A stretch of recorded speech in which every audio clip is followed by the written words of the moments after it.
મિત્રો, આજે હું તમને એક એવી વાર્તા કહેવાની છું જેને સાંભળીને જજ સાહેબ પણ રોઈ પડ્યા.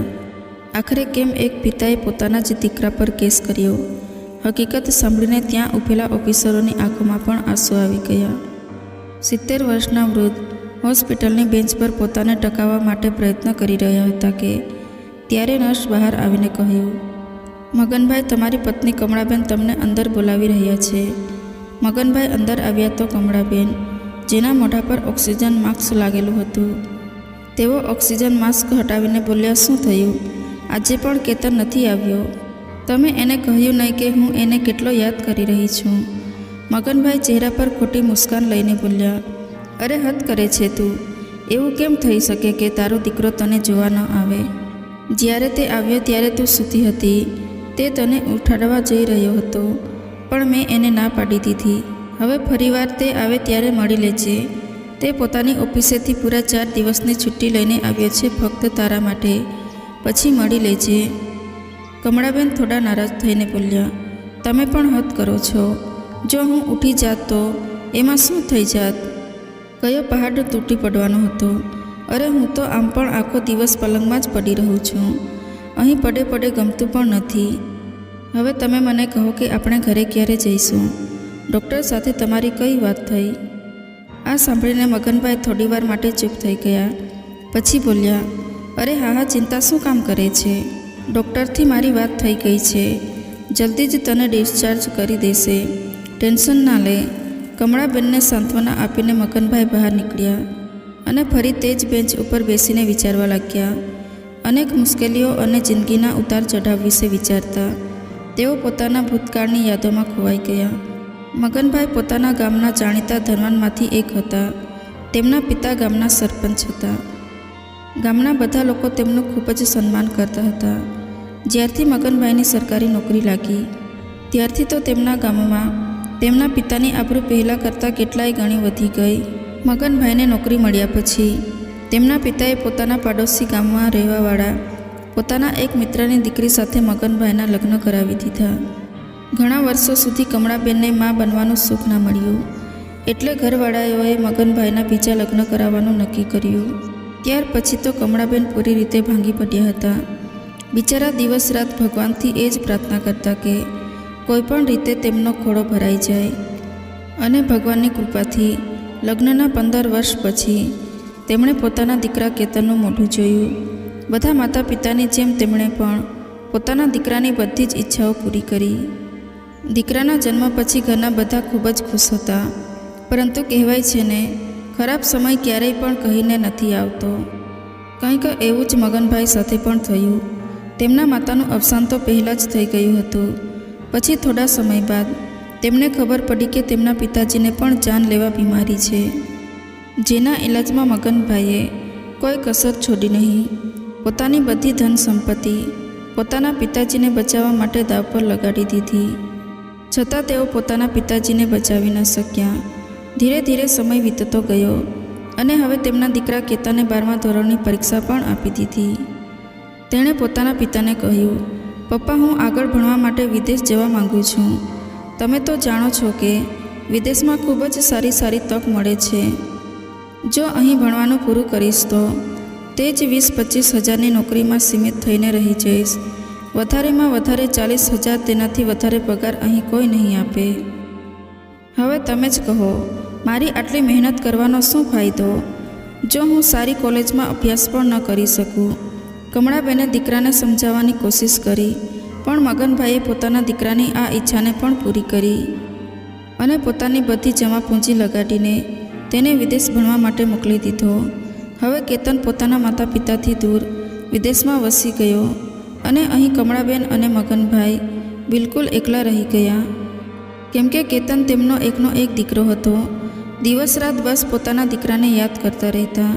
તે બંને બસ એ જ આશાથી જીવી રહ્યા હતા કે એક દિવસ તેમનો દીકરો સફળ થઈ જશે તો તેમને પોતાની સાથે લઈ જશે. હવે તેનું ગ્રેજ્યુએશન પૂરું થઈ ગયું હતું અને વિદેશમાં તેણે નોકરી પણ ચાલુ કરી દીધી. તે પોતાની જિંદગીમાં એટલો વ્યસ્ત થઈ ગયો હતો કે તેની પાસે પોતાના માતા પિતાને યાદ કરવાનો પણ ટાઈમ હતો નહીં. મગનભાઈની સરકારી નોકરી હતી એટલે બંને પતિ પત્ની તેમના પેન્શનના સહારે પોતાનું જીવન પસાર કરી રહ્યા હતા. એક દિવસ કેતને તેમને ફોન કરીને કહ્યું તે પોતાના માતા પિતાને મળવા આવી રહ્યો છે. આ સાંભળીને વૃદ્ધ દંપતી ખૂબ જ ખુશ થયું. બીજા દિવસે સવારે કેતન પોતાના ઘરે પહોંચ્યો અને ઔપચારિકતા માટે તે પોતાના માતા પિતાને પગે લાગ્યો અને સાથે જ તેણે એક છોકરી સાથે તે બંનેને મળાવ્યા, જે કંઈક વધારે પડતી જ મોડર્ન હતી. કમળાબેન અને મગનભાઈ થોડા ચોંકી ગયા. પછી બિલકુલ સામાન્ય વ્યવહાર કરતા બોલ્યા, આવો બેટા, અંદર આવો.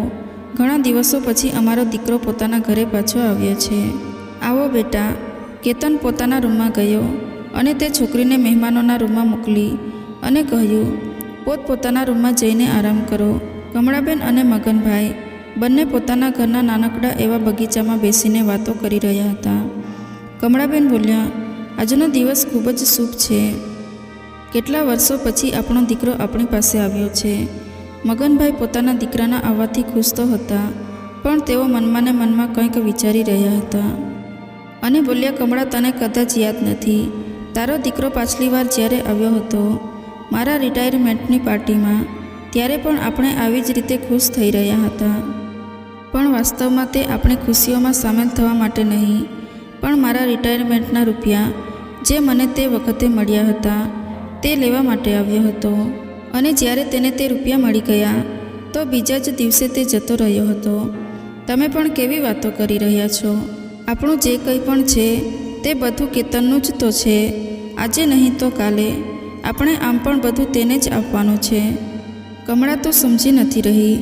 એ વાત સાચી છે કે આપણા મર્યા પછી બધું તેનું જ છે, પણ આપણા જીવતે જીવતા આ માણસ આપણા ઘડપણને ખરાબ કરી શકે છે, જે કદાચ તને દેખાતું નથી. આજના સમયમાં રૂપિયો જ બળવાન છે. જે લોકો માટે સંબંધ રૂપિયા કરતાં વધારે મહત્ત્વ રાખે છે તે લોકો કંઈક અલગ હોય છે. આપણો દીકરો એવો નથી. તમે નાહક જ વધારે વિચારી રહ્યા છો. એવું કંઈ નથી. કેતન ખૂબ જ સારો છે અને તે આપણને બંનેને ખૂબ જ પ્રેમ કરે છે. તમે આ બધી વાતોને દિમાગમાંથી કાઢી નાખો અને અંદર ચાલો. અંદર જઈને તેઓ પણ પોતાના રૂમમાં જતા રહ્યા. આજે આટલા સમય પછી તેમનો દીકરો પાછો આવ્યો હતો એટલે કમળાબેન ખૂબ જ ખુશ હતા. તેમણે પોતાના દીકરાનું પસંદનું ભોજન પણ બનાવ્યું અને કેતનને જમવા માટે બોલાવ્યો. કેતને જમીને પછી મગનભાઈને કહ્યું, પપ્પા, મારે તમારી સાથે કંઈક જરૂરી વાત કરવી છે. મગનભાઈએ કહ્યું, હા બોલ ને બેટા, શું વાત કરવી છે? કેતને કહ્યું, પપ્પા, મેં આજે તમને નિક્કી સાથે મળાવ્યા. અમે બંને ઓફિસમાં સાથે કામ કરીએ છીએ અને વાત એમ છે કે અમે બંને લગ્ન કરવા માંગીએ છીએ. એટલા માટે હું ઈચ્છું છું કે આપણે ખૂબ જ સાદગીથી લગ્નનું કામ પતાવી લઈએ.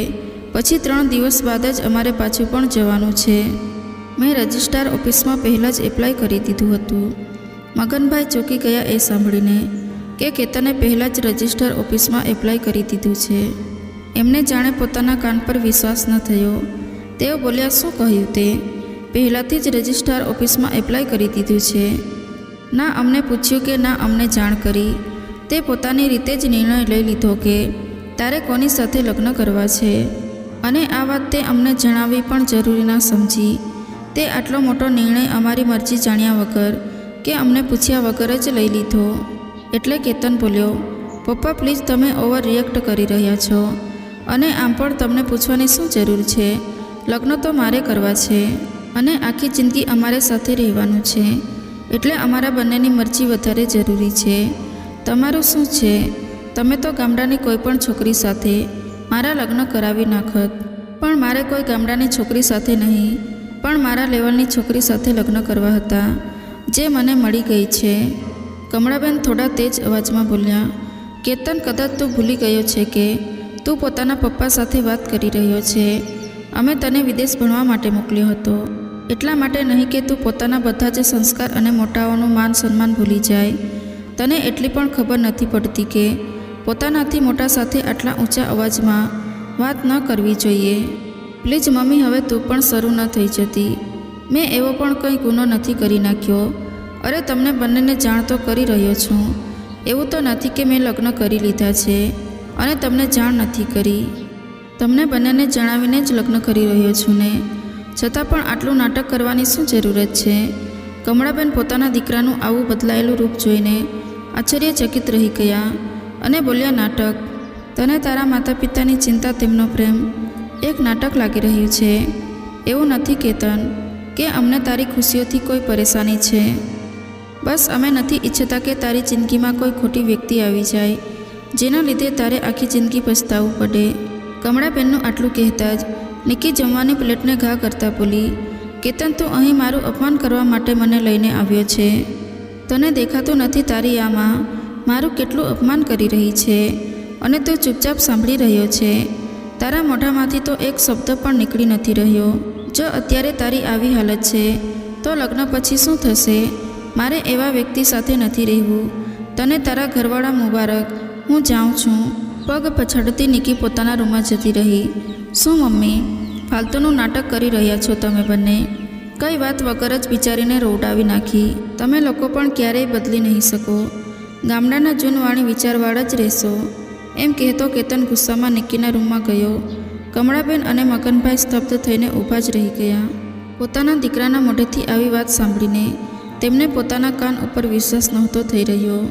તેમણે ક્યારેય વિચાર્યું નહોતું કે જે દીકરાને તેઓ આટલી આશા અને વિશ્વાસની સાથે પોતાનું બધું જ લૂંટાવીને વિદેશ મોકલી રહ્યા છે, એક દિવસ તે ખાલી હાથે રસ્તા પર લાવીને ઊભા કરી દેશે. ગુસ્સામાં નિકી પોતાનું બેગ પેક કરીને ઘરની બહાર નીકળી ગઈ અને તેની પાછળ પાછળ કેતન પણ જતો રહ્યો. અને બંને વૃદ્ધ મા બાપ આંખમાં આંસુ સાથે પોતાના દીકરાને જોતા રહી ગયા. પણ તેમના દીકરાએ એકવાર પણ પાછું વળીને પોતાના મા બાપને જોયા નહીં અને પોતાની પ્રેમિકાની પાછળ પાછળ જતો રહ્યો. કેતન તો જતો રહ્યો પણ પોતાની પાછળ અપાર દુઃખ અને તકલીફ પોતાના મા બાપ માટે છોડીને ગયો.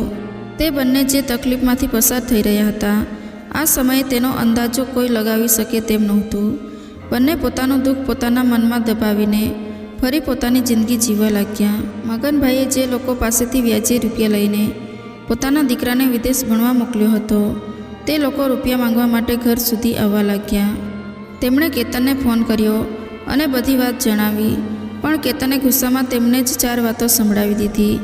તે બોલ્યો, આજ પછી મને ફોન કરવાની કોશિશ પણ ન કરતા. તમારા લોકો સાથે મારે કોઈ સંબંધ નથી. જરા અમથી વાત પર તમે બંને એટલું મોટું તોફાન ઊભું કરી દીધું. આજ પછી હું ક્યારેય ત્યાં નહીં આવું અને મારી પત્નીને પણ ક્યારેય નહીં લઈ આવું. અને જે છોકરી સાથે લગ્ન કરવાની વાત ઉપર તમે બંને આટલો મોટો તમાશો કર્યો હતો, મેં તેની સાથે જ લગ્ન કરી લીધા છે. એમ કહીને તેણે ફોન મૂકી દીધો. મગનભાઈની આંખોમાંથી ઝરઝર આંસુ વહેવા લાગ્યા. તેઓ સમજી નહોતા શકતા કે આખરે અમારા ઉછેરમાં શું ખામી રહી ગઈ કે અમારો દીકરો આટલો નાલાયક નીકળ્યો. કમળાબેન રસોડામાંથી ચા બનાવીને બહાર નીકળ્યા તો મગનભાઈની આંખોમાંથી નીકળતા આંસુઓને જોઈને એકદમ ગભરાઈ ગયા અને બોલ્યા, શું થયું તમને? તમારી આંખોમાં આંસુ કેમ છે? ચૂપ થઈ જાઓ, મને કહો શું થયું છે? કેતન ઠીક તો છે ને? તેને કંઈ થયું તો નથી ને? મગનભાઈ પોતાના આંસુ લૂછતા બોલ્યા, તારો દીકરો તો બિલકુલ ઠીક છે કમળા. બસ આપણા જ હાલત ખરાબ થઈ ગયા છે. આપણા નસીબ આપણાથી કદાચ રિસાઈ ગયા છે. જે વખત આપણે અત્યાર સુધી જોયો નથી તે જોવાનો સમય અત્યારે આવી ગયો છે. કમળાબેને બહુ જ પૂછ્યું. ત્યારે મગનભાઈએ તેમને કહ્યું કે કેતને કઈ રીતે તેમની સાથે વાત કરી. કમળાબેનને જ્યારે આ વાત ખબર પડી તો તેઓ ગુસ્સામાં બોલ્યા, તમે એને ફોન લગાડો, હું તેની સાથે વાત કરું છું. તેનું દિમાગ ખરાબ થઈ ગયું છે. તે છોકરીએ ખબર નહીં તેના પર શું જાદુ કરી નાખ્યો છે. તેને પોતાના મા બાપ દેખાતા જ નથી. મગનભાઈ તો અત્યાર સુધી સમજી ગયા હતા કે હવે તેમનો દીકરો તેમનો નથી રહ્યો. હવે તો બસ ફક્ત તે બંને પતિ પત્ની જ એકબીજાના સહારા છે. પણ કમળાબેન હજી સુધી આ હકીકતને સ્વીકાર કરી શકતા નહોતા. પોતાના દીકરા પર પોતાનો અધિકાર માનીને તેઓ તેને ગમે ત્યારે ફોન કરવા લાગી જતા અને મગનભાઈને એ વાતનો ડર લાગતો કે ક્યાંક કેતન તેમને કંઈક કહી દેશે તો શું થશે. આમ પણ મગનભાઈનું હવે હતું પણ કોણ, તેમની પત્ની સિવાય. એવામાં જો તેમને કંઈ થઈ જાય તો મગનભાઈ પોતાને કઈ રીતે સંભાળી શકશે. એટલા માટે તેઓ કમળાબેનને મનાઈ કરતા હતા કે કેતન વ્યસ્ત રહે છે તો હર વખત તેને હેરાન ન કર્યા કર. અને એક દિવસ તે જ થયું જેનો મગનભાઈને ડર હતો. કેતને ફોન ઉપાડ્યો નહીં અને કમળાબેન વારંવાર ફોન કરતા રહ્યા. એટલે કેતને ફોન ઉપાડીને ગુસ્સામાં કહ્યું, એકવારમાં સમજાતું નથી કે ફોન નથી ઉપાડી રહ્યો હતો, એનો મતલબ કે હું બીજી છું. તને એટલી પણ ખબર નથી પડતી કે જ્યારે કોઈ માણસ એક વખત ફોન કાપે છે તો બીજી વખત ફોન ન કરવો જોઈએ. તને હજી સુધી સમજાણું નથી કે મને તમારા લોકોથી કોઈ પણ મતલબ નથી રાખવો. શું કામે તમે લોકો હર સમય મારા પાછળ પડ્યા રહો છો? કમળાબેનની તબિયત પાછલા થોડા દિવસોથી આમ પણ ખરાબ હતી અને જ્યારે તેમના એકના એક દીકરાએ તેમની સાથે આવી રીતે વાત કરી તો આ આઘાત તેઓ સહન ન કરી શક્યા અને ધીરે ધીરે તેમની તબિયત દિવસે ને દિવસે ખરાબ થતી ગઈ અને એક દિવસ બજારની વચ્ચે તેઓ ચક્કર ખાઈને પડી ગયા. થોડા રાહદારીઓની મદદથી તેમને હોસ્પિટલ પહોંચાડવામાં આવ્યા. કોઈ પાડોશીએ મગનભાઈને સમાચાર આપ્યા એટલે તેઓ હોસ્પિટલ પહોંચ્યા. હોસ્પિટલમાં ડૉક્ટર સાથે વાત કરીને ખબર પડી કે કમળાબેનની કિડની ફેલ થઈ ગઈ છે. જો તેમને કોઈ ડોનર મળી જશે તો પોતાનું જીવન જીવી શકશે, નહીંતર કંઈ કહી ન શકાય કે તેમની પાસે કેટલો સમય છે. વધારેમાં વધારે 1 અથવા તો 2 મહિનાનો સમય તેમની પાસે છે. ડૉક્ટરે જ્યારે મગનભાઈને આ વાત કહી તો તે સમયે તેમના હાથ પગ બિલકુલ ઠંડા પડી ગયા હતા. તેઓ સમજી નહોતા શકતા કે પોતાની જીવન સંગીનીને કઈ રીતે બચાવે, કેમ કે તેમણે પોતાનું બધું જ પહેલાંથી જ પોતાના દીકરા ઉપર ન્યોછાવર કરી દીધું હતું. હવે ફક્ત એક ઘર વધ્યું હતું. આ બધા વિચારોમાં ડૂબેલા મગનભાઈને જ્યારે નર્સે બોલાવ્યા અને તેઓ અંદર ગયા તો કમળાબેનના પૂછવા પર તેઓ સાચું ન બોલી શક્યા કે તારો દીકરો આજે 2 દિવસ પછી પણ તને જોવા આવ્યો નથી. તેમણે કમળાબેનની તબિયત વધારે ન બગડી જાય એ ડરથી ખોટું કહી દીધું કે તારો દીકરો આવ્યો હતો, પણ તે જ્યારે આવ્યો ત્યારે તું સૂતી હતી. બહાર નીકળીને બેઠેલા મગનભાઈ હવે ઊંડા વિચારોમાં ડૂબેલા હતા કે જ્યારે કાલે કમળા મને પૂછશે કે તેનો દીકરો કેમ ન આવ્યો તો હું એને શું જવાબ આપીશ. સાથે સાથે તેમને એ વાતની પણ ચિંતા હતી કે તેઓ કમળાબેનનો ઈલાજ કઈ રીતે કરાવશે, કેમ કે તેમની પાસે તો એટલા રૂપિયા પણ હતા નહીં. તેના સિવાય તેઓ દાતા ક્યાંથી શોધશે જે કમળાબેનને પોતાની કિડની આપી શકે, કેમ કે તેમનો દીકરો તો આ બધું કરવાથી રહ્યો. પેન્શનના રૂપિયાથી જેમ તેમ તેઓ બંને પોતાનો ખર્ચો ચલાવી રહ્યા હતા. વધેલી થોડીક રકમ જે તેમણે જમા કરી હતી તે તો કમળાબેનના ઈલાજ માટે જે રૂપિયા જોઈતા હતા તેમાં વપરાઈ ગઈ. સાગરમાં 1 લોટો પાણી વધારવાથી કોઈ ફરક નથી પડતો, તેવી જ રીતે તે રૂપિયાનો હોસ્પિટલના ખર્ચા પર કોઈ ફરક ન પડ્યો જે કમળાબેનને બચાવવા માટે જોઈતા હતા. બિચારા ચિંતામાં ડૂબેલા હતા. આ બધું વિચારતા વિચારતા તેઓ પાણી પીવા જઈ રહ્યા હતા ત્યારે અચાનક તેઓ એક માણસ સાથે ભટકાઈ ગયા અને માફી માંગતા તેમણે પોતાની નજર ઉપાડી તો એકાએક તેમના ચહેરા પર મુસ્કાન આવી ગઈ. તેઓ હસીને તે માણસના ગળે લાગીને બોલ્યા, અરે તું કેમ છે જીતેન? સામેવાળો વ્યક્તિ પણ મગનભાઈને ગળે લગાડતા બોલ્યો, અરે ભાઈ હું તો ઠીક છું, તું કહે તું કેમ છો? આજે કેટલા વર્ષો પછી તારી સાથે મુલાકાત થઈ અને તે પણ હોસ્પિટલમાં. બધું બરાબર તો છે ને? તું અહીં કેમ આવ્યો છો? મગનભાઈએ જતીનભાઈને પૂછ્યું તો તેણે જવાબ આપ્યો, કંઈ નહીં ભાઈ, થોડા સમયથી પેટમાં દુખાવાની તકલીફ હતી તો વિચાર્યું કે ડૉક્ટરને બતાવી આવું, બસ એટલા માટે હોસ્પિટલ આવ્યો હતો. અને તું કહે, તું અહીં કઈ રીતે? તને તો કોઈ પરેશાની નથી ને? મગનભાઈ બોલ્યા, અરે નહીં યાર, હું તો ઠીક છું, બસ તારી ભાભી અહીં દાખલ છે એટલે હું પણ તેની સાથે અહીં છું. જતીનભાઈ બોલ્યા, શું થયું ભાભીને? બધું ઠીક તો છે ને? કોઈ ચિંતાની વાત તો નથી ને? મગનભાઈ આમ પણ ખૂબ જ ચિંતામાં હતા. પોતાનું દુઃખ ક્યારથી કોઈ પોતાના સાથે વહેંચવા માંગતા હતા, પણ તેમને કોઈ એવું માણસ મળ્યું જ નહીં જેને તેઓ પોતાની તકલીફ કહી શકે. પણ આજે આટલા દિવસો પછી કોઈનું પોતાપણું મળ્યું તો તેમણે પોતાના જીવનની ચોપડી તેની સામે ખોલીને રાખી દીધી. મગનભાઈએ જતીનભાઈને બધી વાત જણાવી. જતીનભાઈ આ બધું સાંભળીને હેરાન રહી ગયા.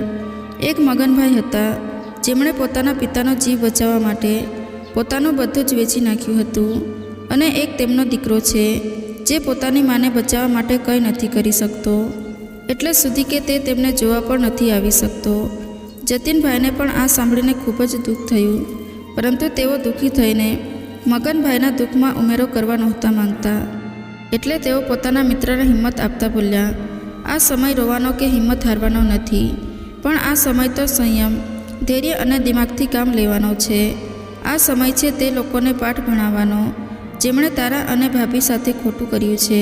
પોતાના દીકરાને જણાવી દો કે તમે અત્યારે પણ તેના ઉપર નિર્ભર નથી અને ના તેણે તમારા ઉપર કોઈ મહેરબાની કરી છે. તમે કદાચ તેની પાસે કંઈ માંગો પણ છો તો તે તમારો અધિકાર છે. જે તેણે તમને પ્રેમથી ન આપ્યો તો હવે તમે સખ્તાઈથી પોતાનો અધિકાર માંગો. મગનભાઈ પ્રશ્નભરી નજરે જતીનભાઈની તરફ જોવા લાગ્યા. દોસ્ત, તારે પોતાએ થોડુંક કઠોર બનવું પડશે, ત્યારે તારા દીકરાને સબક શીખડાવી શકીશ. જતીનભાઈએ મગનભાઈને જેમ કહ્યું, મગનભાઈએ પણ બિલકુલ એવી રીતે જ કર્યું. તેમણે બીજા જ દિવસે પોતાના દીકરા પર કેસ ફાઇલ કરી દીધો.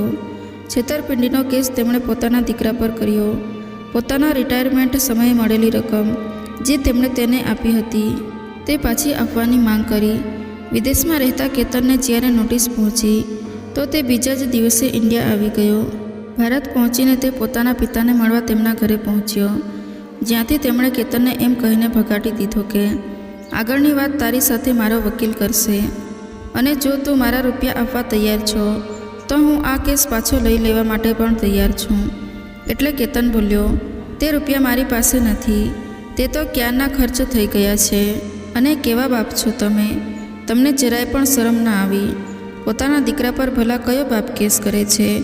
મગનભાઈ કેતનની સામે હાથ જોડીને બોલ્યા, મહેરબાની કરીને અહીંથી જતો રહે. હું નથી ઈચ્છતો કે હું મારા ઘરના દરવાજા પર આવેલા કોઈ મહેમાનને ધક્કા મારીને બહાર કાઢું, અને આ બધી વાતો તું મારી સામે ના કર તો જ સારું થશે. એટલું કહેતા તેમણે કેતનના ચહેરા પર દરવાજો બંધ કરી દીધો. બીજા દિવસે આ વાત આખા શહેરમાં આગની જેમ ફેલાઈ ગઈ કે એક વૃદ્ધ પિતાએ પોતાના જ દીકરા ઉપર કેસ કર્યો છે, જેનું કારણ છે તેમના દીકરા દ્વારા કરવામાં આવેલી છેતરપિંડી. જેણે છેતરપિંડી કરીને પોતાના પિતાના બધા જ રૂપિયા હડપી લીધા, અને જ્યારે મુસીબતના સમયે તેમનો સાથ દેવાનો વારો આવ્યો તો પોતાના હાથ ખંખેરીને અલગ થઈ ગયો. કેતનને પોતાની બદનામી થતી જોઈને ખૂબ જ ખરાબ લાગી રહ્યું હતું. તે કોર્ટ પહોંચ્યો અને ત્યાં જઈને તેણે એક વકીલ સાથે વાત કરી. જતીનભાઈએ લોકલ ન્યૂઝ રિપોર્ટરની મદદથી આ વાતને આસપાસના બધા શહેરોમાં પહોંચાડી દીધી. બધા ન્યૂઝપેપરમાં બ્રેકિંગ ન્યૂઝ અથવા હેડલાઇન પર આ જ ખબર હતી કે કેવી રીતે એક દીકરાએ પોતાના બાપની સાથે છેતરપિંડી કરી અને માને અંત સમય ઉપર જોવા પણ ન આવ્યો. અહીં સુધી કે તેમને મરતા મૂકીને તે વિદેશમાં જલસા કરી રહ્યો હતો. કેતન પોતાની પત્ની અને બાળકોને લઈને આવ્યો હતો, કેમ કે કેતન ભારતીય હતો અને તે ગુજરાતી ભાષા બોલતો હતો, એટલે તેની પત્ની અને બાળકોને પણ ગુજરાતી આવડતી હતી. કેતનનો 5-6 વર્ષનો દીકરો હોટલમાં ફરી રહ્યો હતો.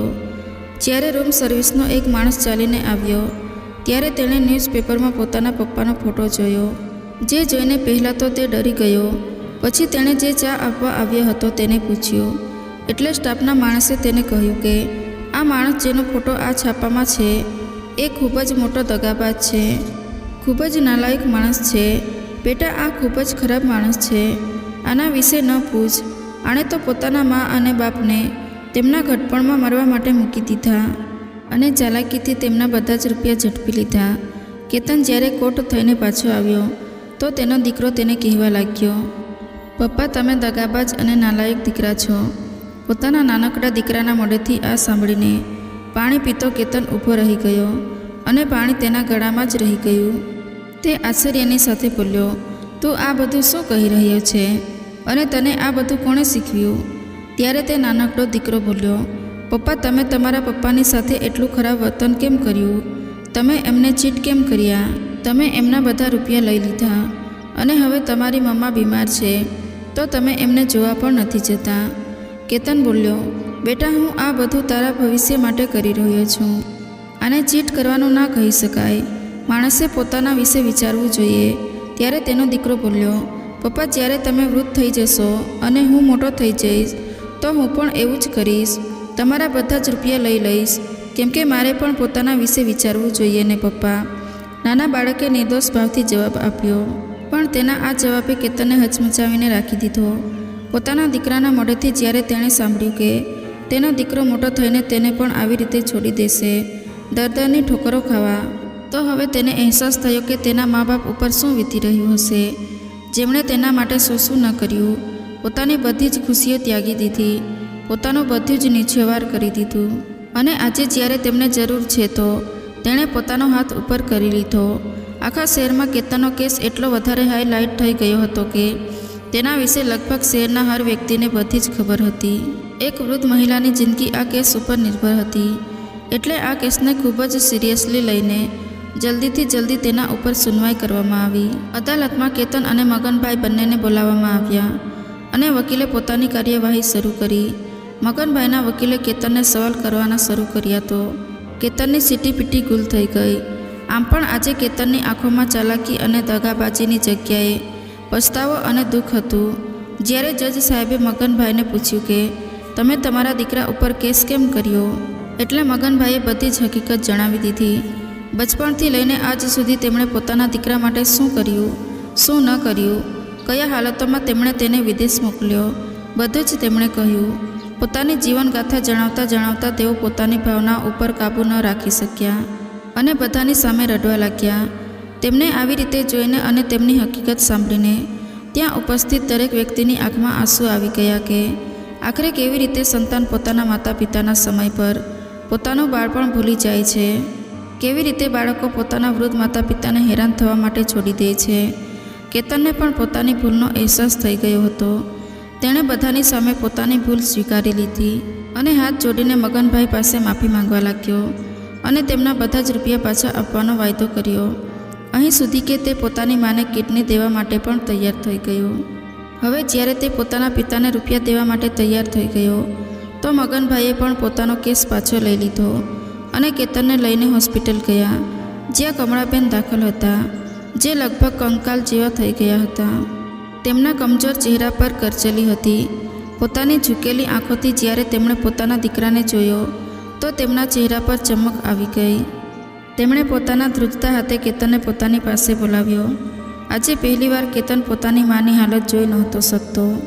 પોતાની માને આ હાલતમાં જોઈને તેનાથી રહેવાણું નહીં અને તેમનો હાથ પકડીને રડવા લાગ્યો. પોતાનું માથું પોતાની માના પલંગ પર રાખીને તે રડતો રહ્યો અને તેમની પાસે માફી માંગતો રહ્યો. મગનભાઈ હવે થોડાક સંતુષ્ટ હતા. કમળાબેનના માથા પર હાથ રાખીને તેઓ બોલ્યા, ચિંતા ન કર, હું અહીં જ છું, તને કંઈ નહીં થાય અને હવે તો તારો દીકરો પણ આવી ગયો છે. હવે તો તું ખુશ છે ને? કમળાબેને હસીને માથું હલાવીને હા પાડી. બીજા દિવસે કેતનના બધા જ ચેકઅપ થયા અને કિડની ટ્રાન્સપ્લાન્ટની પ્રોસિજર શરૂ કરવામાં આવી. અચાનકથી 1 મહિનાની છુટ્ટીના કારણે કેતનની નોકરી છૂટી ગઈ અને હવે તેણે ભારતમાં જ પોતાના માટે એક સારી નોકરી ગોતી લીધી. હવે તે પોતાના માતા પિતાની સાથે જ રહેવા લાગ્યો, તેની પત્ની અને તેનો દીકરો પણ. કમળાબેન અને મગનભાઈ પોતાના દીકરા વહુ અને પૌત્રનો સાથ મેળવીને ખૂબ જ ખુશ હતા. આજે તે બંને પોતાના પરિવારની સાથે ખુશી ખુશી રહે છે, પરંતુ આજે પણ મગનભાઈ તે કિસ્સાને ભૂલી નથી શક્યા અને ના કેતન ભૂલી શક્યો છે. કેતનને બસ એ જ વાતનો ડર રહે છે કે ક્યાંક તેનો દીકરો મોટો થઈને તેની સાથે એવું ન કરે જેવું તેણે પોતાના પિતા સાથે કર્યું. હવે તેને એક પિતાના મનની પીડા, ચિંતા અને જવાબદારીઓનો અહેસાસ થઈ ગયો હતો. દોસ્તો, માણસ પોતાના માતા પિતાની દુવિધા ફક્ત ત્યારે જ સમજી શકે છે જ્યારે તે પોતે મા બાપ બની જાય છે. જો તમે પણ આ વાતથી સહેમત હો તો કોમેન્ટમાં જણાવજો. અને આજની વાર્તા કેવી લાગી અને તમે કયા શહેરમાંથી આ વાર્તા સાંભળી રહ્યા છો તે કોમેન્ટ કરીને જણાવજો. અને જો વાર્તા ગમી હોય તો લાઈક કરીને વધુમાં વધુ શેર પણ કરજો. અને આવી જ અવનવી વાર્તા સાંભળવા માટે ચેનલને સબસ્ક્રાઈબ જરૂરથી કરજો.